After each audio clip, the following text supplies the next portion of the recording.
Hello everyone. So today we're going to be talking about patterns of inheritance. So what that means is how. How are you inheriting the things you're inheriting, and what's the probability of a child inheriting given traits based on their parents? So by the end of this lesson, provided certain information, you should be able to predict the probability.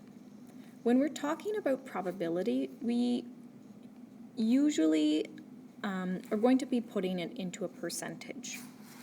So 25% chance, 50% chance. So whenever it asks for probability, that's what it's going to say. You might also run into the term ratio. I'm going to explain it when we get there.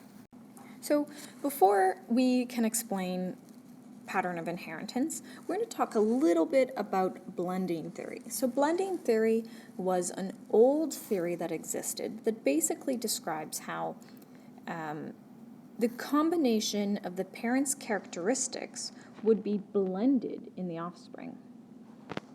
So for example, if you had a white dog that mated with a brown dog, then white plus brown blends to give you a tan color. Or by that same idea, a tall person who has a child with a short person will only produce medium-sized children. Now, if you think of your own family, that's probably not the case. Some families have short parents with tall children. Some parents have blonde hair with brown-haired children. Basically, blending theory doesn't really match up with what we see happening. And so we needed to think of a sort of a theory that explains that. Now this dude up here, his name is Mendel. Okay, technically his name was Gregor Mendel, but I'm just going to call him Mendel. So what Mendel did was he studied inheritance patterns in garden peas. Yes, like peas, the type you eat, so garden peas. And he noticed that some peas were, let me grab my highlighter. He noticed that some peas were yellow and some peas were green. Some were short and some were tall. And that there were different colors of the flowers of plants. So some were white and some were purple. So he noticed all these different traits in these garden peas. And basically, what he discovered was that these traits are inherited in discrete units. And these units are what we now call genes. So there's a gene for white versus purple flower. There's a gene for green versus yellow pod. There's a gene for green versus yellow pea, wrinkled or round, and tall versus short. So these are all discrete genes. And depending on what alleles you have on your genes, it's going to determine what the offspring or children will look like. Well, children is just if we're talking about humans. Keep in mind, though, he did these experiments without any knowledge of cells, DNA, or genes. So purely by experimentation.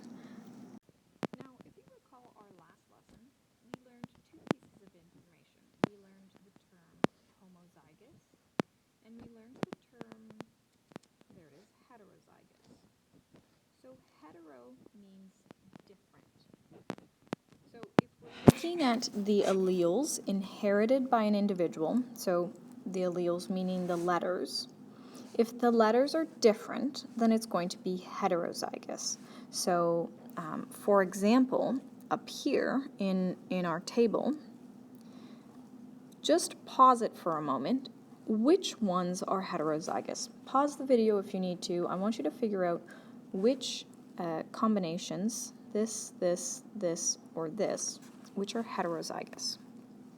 Hopefully you pause the video and I'll tell you the answer. So this is heterozygous, and actually so is this one, because the alleles are different. The two alleles here are capital R and little r. Then we have homozygous. Now, unsurprisingly, that leaves this as homozygous, and this is also homozygous, with the alleles being the same. So we have capital R, which is the same as capital R, or lowercase r, which is the same as lowercase r. And so whether it's a capital R or a lowercase r, it gives different information. So for example, let's say we're talking about roundness. So R equals round, and lowercase r equals not round. So if you have a capital R, then it's going to code for being round. And if you have a lowercase r, then it's going to code for not round.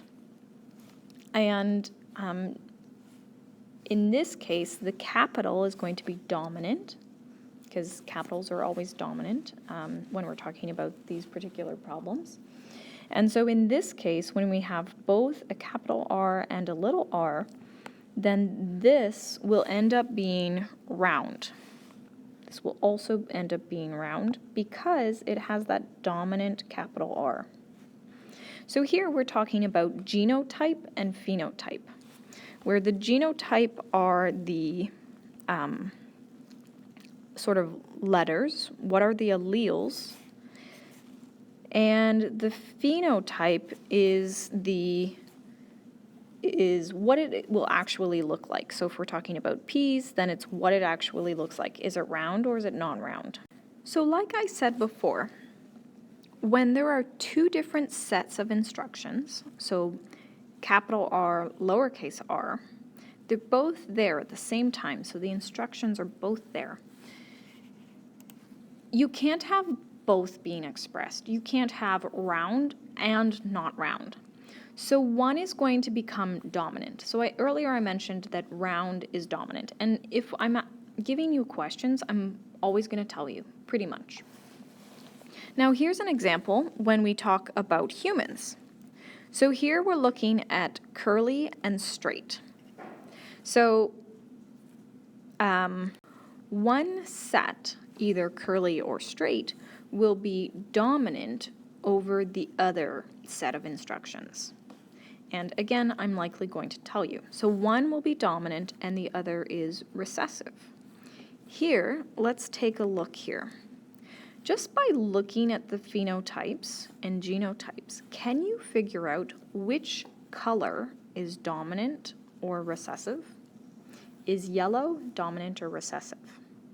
And if yellow is one of those, what's green? Pause the video if you need to. Try and figure it out. I'm going to go ahead and explain which one is dominant and recessive. So because we see capital A's here, capital always means dominant. So that means that yellow is dominant, just because that's sort of the notation that we're going to use. Here's the other thing. We have presence of both capital A and lowercase a in this middle example. And yet our phenotype, what we actually see, is still yellow. So these are peas, just so you know, so like Mendel's peas. So we still see yellow. That's further indication that yellow is the dominant trait over green, which is interesting because we normally see green peas in the grocery store. And then we have little a's, which is recessive. So green is the recessive trait. And it's important to notice that what is recessive and what is dominant might not be what is most present in a population. So in a group of people, or I guess if we're talking about a group of peas, then just because yellow is dominant doesn't mean that it's going to be the most frequent pea type that we see. And there's a few things that cause this, but we're not going to get into that. Okay, and just some more review from yesterday or the other day's lesson is that idea of phenotype and genotype. So again, reviewing those terms, genotype and phenotype. So phenotype is really easy because phenotype is the one that you see. It's the thing that you actually see. So for example, if we're talking about hair shape, or hair structure, then we're going to say, is it straight, is it wavy, is it curly, what is it? If we're talking about pea color, then it's going to be, what color is it? Is it yellow or is it green? As far as genotype goes, it's referring to the actual alleles, and those alleles are expressed by letters. So when we're talking about the genotypes of those colors, then it's the letters. Is it capital A, capital A? Is it capital A, little a, little a, little a? If we're talking about curly hair, then it could be capital C, capital C, capital C, lowercase c, lowercase c, lowercase c.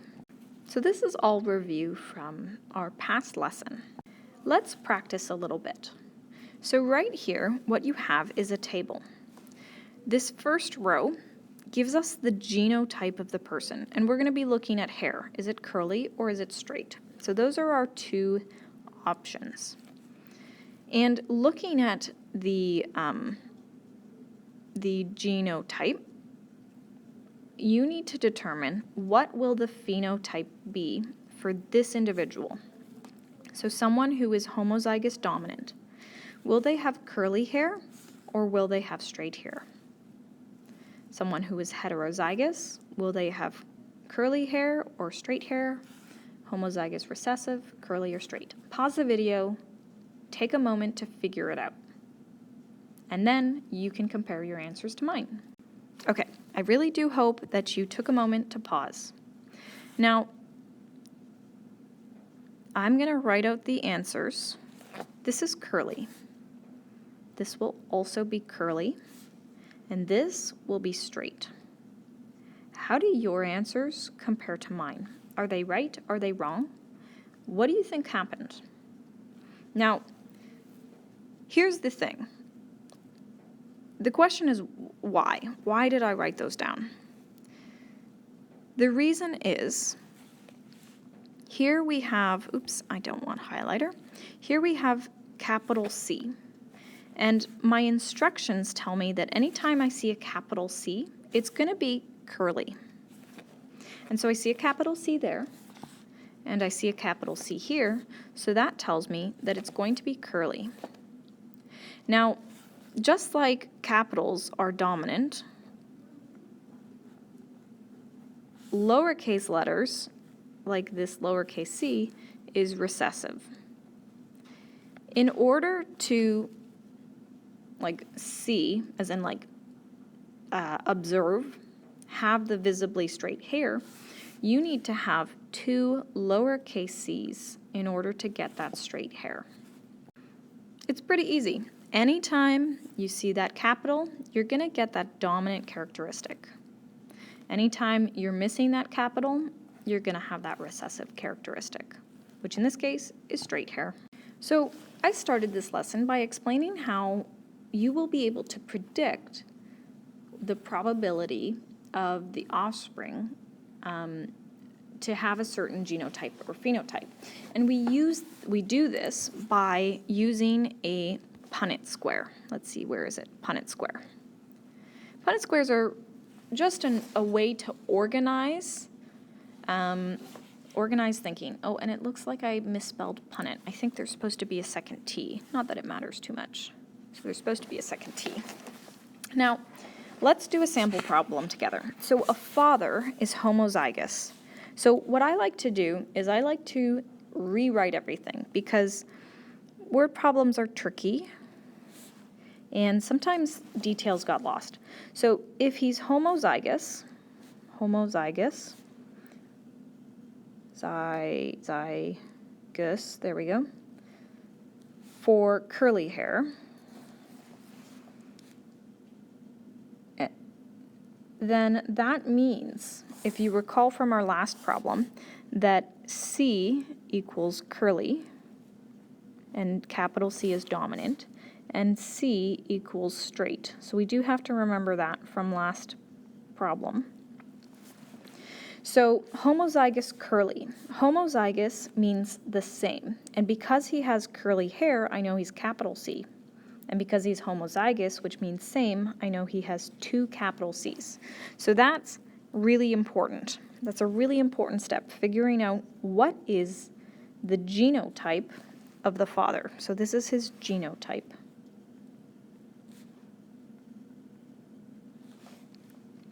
Then we have a mother, and I'm going to just zoom out a bit. Then we have a mother who is, let's see, homozygous. Mother is homozygous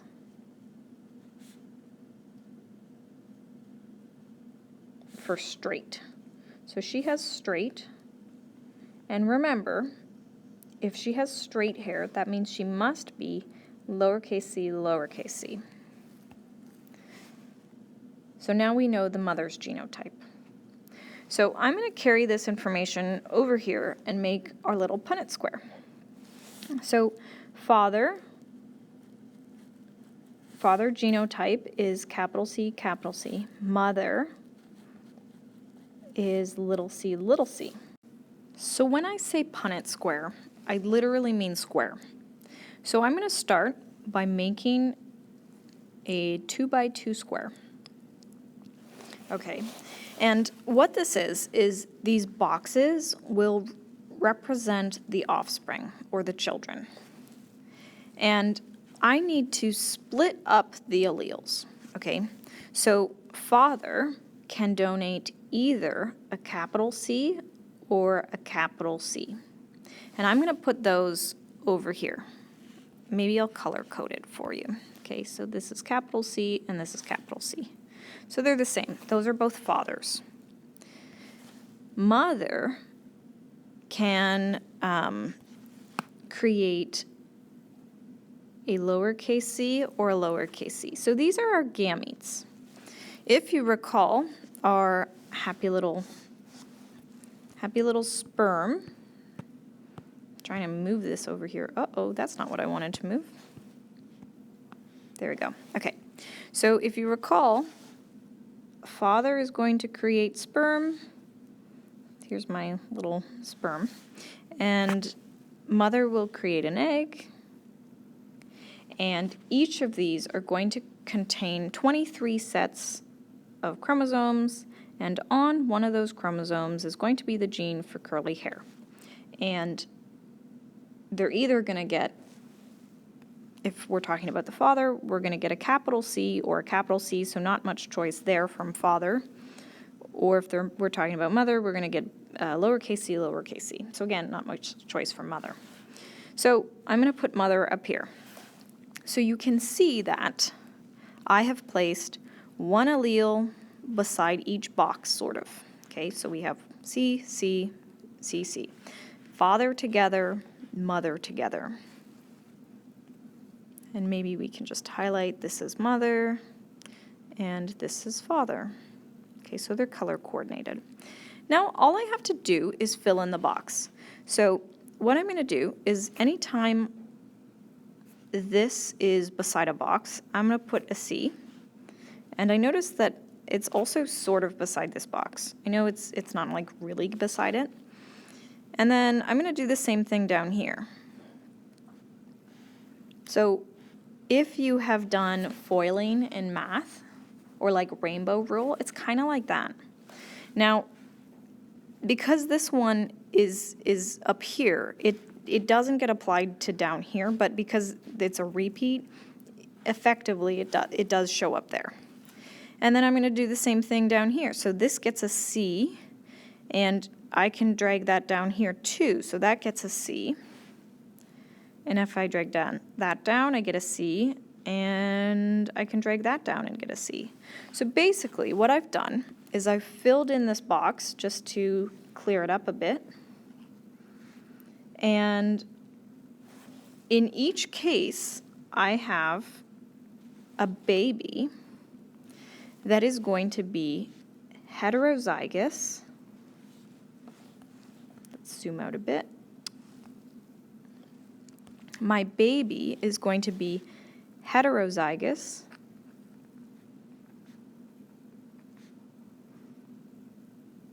And they're going to have, they're heterozygous because they have a capital C and a lowercase c, and they're going to have a phenotype which is curly because they have that capital C which is curly. Okay, now let's say baby grows up and baby's going to have children with another heterozygous individual. Okay, so let's just say this is mother 2.0. And so mother can create two different types of gametes with two different types of alleles. They can either contain C or little c. So I'm going to go ahead and make my box and put that in. So let's see, where do we put mother? We put mother up top, so we can do that again. So I'm going to put capital C, lowercase c. And then, and maybe I'll just highlight mother. So this is mother. Mother marries father, or has kids with father anyhow. So this is father. And father is also capital C, lowercase c. Oops, that's a 2, C. Which means that father can create gametes that are similarly capital C, lowercase c. So capital C, lowercase c. And I'm going to go ahead and put father's gametes in here. And we can denote him as father by coloring him green. And same thing, I'm going to go ahead and fill in the chart. This time the chart is going to look different because here I've got capital C and another capital C. I've got capital C and a lowercase c. Over here, we've got a capital C from above, so this capital C is getting pulled down here. And obviously this lowercase c is going to get drawn in. And then we're going to draw two lowercase c's, and these lowercase c's are coming from here and here. And so what we see is the children are going to look totally different. Take a look at these children. So these are, I'm not saying that 4 children are born, but if a child is born, then the child could have this as a genotype, they could have this as a genotype, this as a genotype, or this as a genotype. What I want you to do, pause the video, what is the genotype for each of these individuals? What is this person's genotype, this person's genotype, this person, and this person? Now, hopefully you paused it, and hopefully you were able to figure out that this person would be curly, this person is also curly, this person is curly, and this person has straight hair. So that means that if we have children, there's a 25% chance that the child will have straight hair, and there's a 75% chance that the child will have curly hair. The reason being because we have 1, 2, 3 curly to 1 straight. So 75 plus 25 is 100%. So that's the likelihood they would have straight hair, and that's the likelihood they would have curly hair.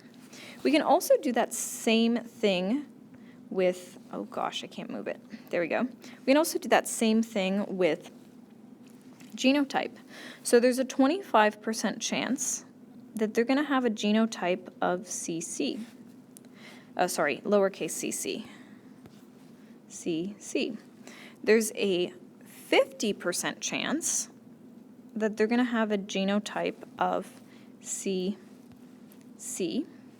And there's a 25% chance that they're going to have a genotype of CC. And so what you see here is a 1 to 2 to 1 ratio, where this is CC, this is CC, and this is CC. So it's a 1 to 2 to 1 ratio. Together, if we're talking about percentages, it should equal to 100. So 25 plus 25 is 50, plus 50 is 100. Okay, here's another problem. I want you to try this on your own. I'm going to walk you step by step how to do it. You're going to pause the video, give it a try, and then check your answer. So the first step is, what is the mother's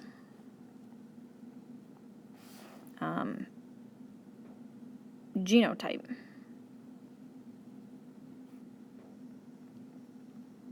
What is the mother's genotype?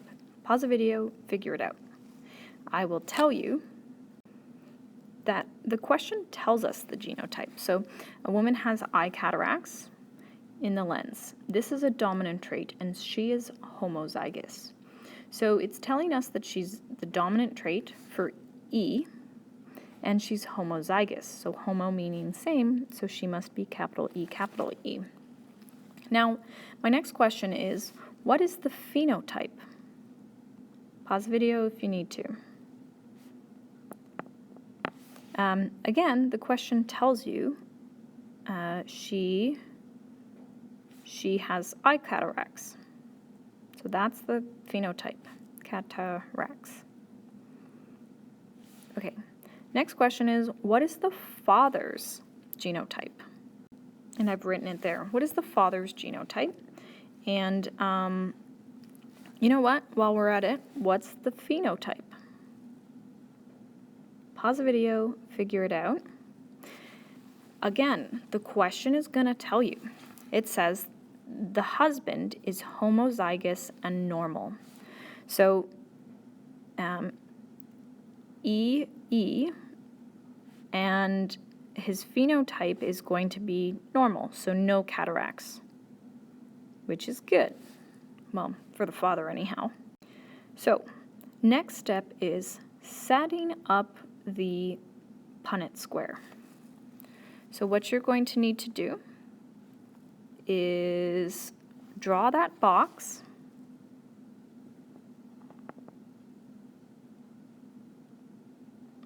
and place the parental alleles around it. So make sure to do that right now. Pause the video, take some time. I should have mentioned it would be helpful to grab a piece of paper for this practice. So if I'm going to go ahead and put those genotypes, then I'm going to put E and E, because remember they split up, and fathers will go over here, E and E. So all I've done is I've taken this, oops-a-daisy, this, and put it up here, and this, and put it right here. How does yours compare? Is that what you did as well? The next step is to fill out the table. So take a minute and fill out the table, and then compare your answer with mine. I'm going to go ahead and fill out my table. So each one is going to get a capital E, and each one is going to get a lowercase e. Is that what you did? Okay, here's the final question, and we're going to read it. What will be the predicted genotypes and phenotypes? So if we're looking at the children in the box, what is the phenotypes and the genotypes going to be? Take a minute, pause the video. The phenotypes will be 100% cataract, And the genotypes will be 100% capital E, lowercase e. Okay, so we finished that problem. Let's take a look at this problem. Being able to roll your tongue is dominant. So rolling your tongue into like a little funnel shape, like a roll. Anyhow, so that's dominant. And not being able to roll your tongue is recessive. With this information in mind, where R equals dominant and little r equals recessive, what will the predicted genotype, so remember genotype is letters and phenotype is like what you see, what will the genotypes and phenotypes of the offspring of two individuals who can't roll their tongue? So first of all, we need to find out what is the parental genotype. So it tells us that the parental phenotypes, pheno, is non-rollers. So if that's the case, what's the genotype of both of them? Pause the video, figure it out. Here's the answer. So the answer will be little r's. Because they can't roll, it means they must be little r's because that's recessive. Now, the next question is, what are the offspring going to be? Well, I want you to set up your square and figure it out. Pause the video. I'm going to go ahead and do it. So if both parents are R and R, then I'll set it up just like that. Is that how you did it? And then I fill it out. Everyone's R, so the only possibilities will be R. If two parents who can't roll their tongue have children, then 100% of the children will be RR, and 100% will be non-rollers. So that's the genotype and pheno. If we zoom out a bit to our question, is there any chance, this is the second question, is there any chance that these two individuals could produce an offspring that is able to roll their tongue? Yes or no? If you need to, pause the video to give some time to think about it. But basically, the answer to B is no, because they need that capital R somewhere in their DNA, and they just don't have it. All they have is lowercase r's. And lowercase r's are recessive. And if you keep having children with people who also have lowercase r's, then you're never going to get this capital R. Darn it. I filmed a bunch of stuff and it got cut. So I'll refilm it. Moving on to, okay, hopefully I explained B properly. But moving on to question C, the question is, one of the offspring, so one of these offspring, ends up having two children. Four total. Two children who can roll their tongue, and two children who cannot roll their tongue. What do you think the genotypes of the parents are? We know that the genotype of one parent is RR, but what's the genotype of the other? I would encourage you to build a Punnett square. And in one of them, you're going to put R and R, and that means that all of these have RR. The question is, what's going to go here and here that will give us two kids who can roll and two kids who can't? I'm going to give you pause the video to try and figure it out yourself, and I'm going to explain it. Now, I know the answer, so I can just jump into it. The answer is they're going to be R. So that's the missing genotype right there, capital R, lowercase r. Because when I fill out my Punnett square, what you will get is 2 rolling kids. So remember that's dominant, so anytime we get that capital R, and 2 non-rolling kids, and that's recessive, so anytime we see those double lowercase r's. Let's say you had guessed lowercase r instead. Oops, that didn't work. Let's say you had guessed lowercase r instead, lowercase r, then the answer would have been lowercase r, which would have been 100% non-rollers. So that wouldn't have worked. So the only option was capital R, lowercase r. I guess technically lowercase r, capital R is also a possibility, but it means the same thing. Holy cow, we have one more practice problem. In guinea pigs, the allele for black coat is dominant. Anytime I'm going through these problems, I always write out what it tells me. So black is dominant, and I'm going to use shorthand because it's a bit hard for me to write on this iPad. And that means that white is recessive. So white is recessive. A black guinea pig was crossed with a white guinea pig. All of the first generation offspring have black coats. Describe how you could determine whether or not the black parent is homozygous. We've got a black parent who was crossed with a white parent. Crossed just means like mated or breeded.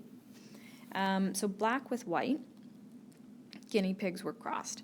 Describe, and they gave 100% black coat guinea pig children. So 100% black coat guinea pigs. Describe how you could determine whether or not the black parent, so that's this one right here,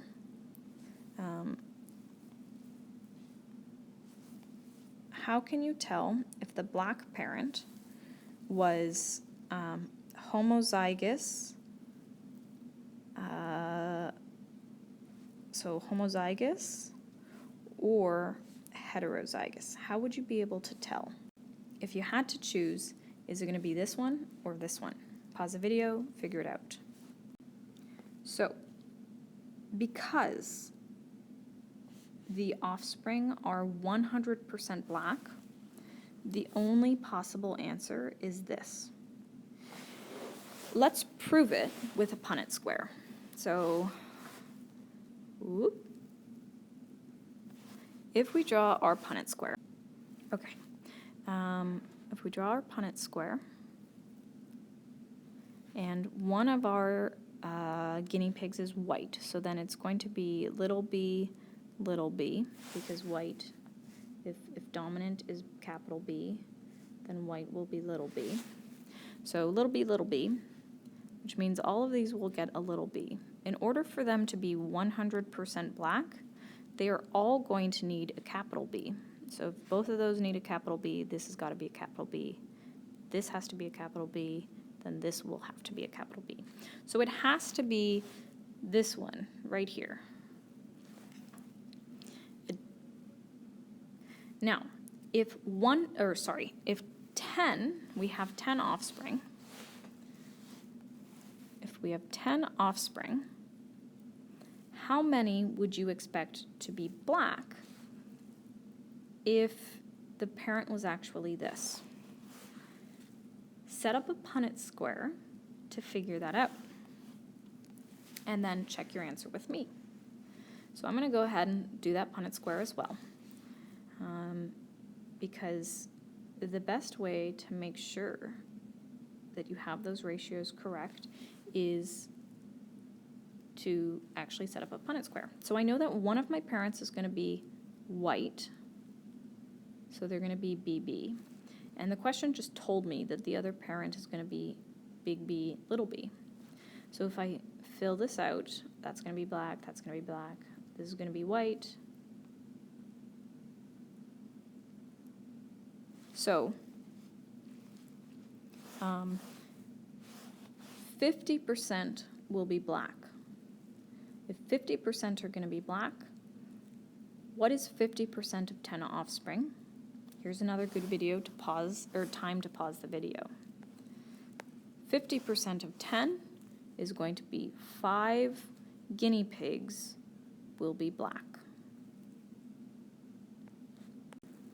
Okay, finally, we are done this lesson. This was such a long lesson for us.